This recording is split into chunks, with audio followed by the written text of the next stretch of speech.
সালার জাদুতে মিশরের ঐতিহাসিক জয়, ইরানের রুখে দেওয়ায় হতাশ বেলজিয়াম, ইয়ামালের ঝলকে সৌদি আরবকে উড়িয়ে দিল স্পেন। মোহামেদ সালাহর এক গোল ও এক অ্যাসিস্টে 2026 ফিফা বিশ্বকাপে ইতিহাস গড়েছে মিশর। ভ্যাঙ্কুভারে অনুষ্ঠিত গ্রুপ জি-এর ম্যাচে নিউজিল্যান্ডকে 3-1 গোলে হারিয়ে বিশ্বকাপ ইতিহাসে নিজেদের প্রথম জয় তুলে নিয়েছে ফেরাওরা।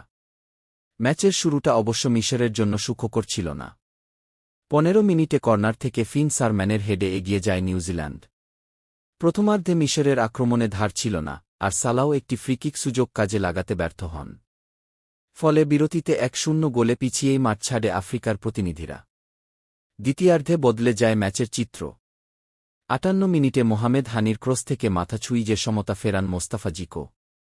এরপর 67 মিনিটে জিকোর সঙ্গে দারুণ 1-2 পাস খেলে সালাহ নিজেই গোল করে মিশরকে এগিয়ে দেন 2-1 ব্যবধানে। ম্যাচের 82 মিনিটে আবারও সালাহর অবদান। তার নেওয়া কর্নার থেকে বদলি খেলোয়াড় ট্রেজেগে হেডে গোল করে ব্যবধান 3-1 করেন। শেষ পর্যন্ত এই স্কোর লাইনই থেকে যায়।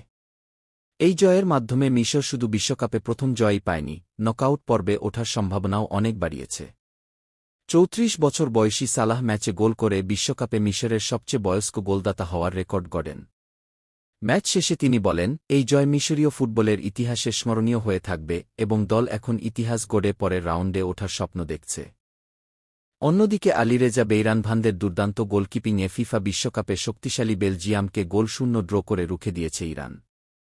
সোফি স্টেডিয়ামে অনুষ্ঠিত গ্রুপ জি-এর ম্যাচে ইরানের গোলরক্ষক 7টি গুরুত্বপূর্ণ সেভ করে দলের জন্য মূল্যবান 1 পয়েন্ট নিশ্চিত করেন।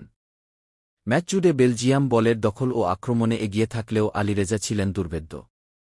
বিশেষ করে দ্বিতীয়ার্ধে ম্যাক্সিম ডি কুইপারের 2টি নিশ্চিত গোলের সুযোগ তিনি অসাধারণ দক্ষতায় ঠেকিয়ে দেন। 66 মিনিটে ডিফেন্ডার নাথান এনগো মেহদি তারেমিকে ফাউল করে সরাসরি লাল কার্ড দেখলে 10 জনের দলে পরিণত হয় বেলজিয়াম। তবুও শেষ দিকে বেলজিয়ামই বেশি সুযোগ তৈরি করে, কিন্তু গোলের দেখা পায়নি। ইরানের মেহদি তারেমির একটি গোল অফসাইডের কারণে বাতিল হয়। টানা দ্বিতীয় ড্রয়ের ফলে দুই দলই এখনও নকআউট পর্বে ওঠার লড়াইয়ে টিকে রয়েছে। তবে শক্তিশালী প্রতিপক্ষের বিপক্ষে এই ফল ইরানের জন্য অনেক বড় সাফল্য হিসেবে বিবেচিত হচ্ছে। লামিনে ইয়ামাল ও মিকেল ওয়ারজাবালের দুর্দান্ত পারফরম্যান্সে 2026 ফিফা বিশ্বকাপে সৌদি আরবকে 4-0 গোলে উড়িয়ে দিয়েছে স্পেন। ইয়ামাল একটি গোল করেন আর ওয়ারজাবাল জোড়া গোল যোগ করেন। দ্বিতীয়ার্ধে হাসান আলতামবাকতির আত্মঘাতী গোলে বড় জয় নিশ্চিত হয়। এই জয়ে গ্রুপ এইচে 4 পয়েন্ট নিয়ে ঘুরে দাঁড়াল স্পেন। ভালো থাকুন, সুস্থ থাকুন এবং আমাদের পাশে থাকার জন্য ধন্যবাদ।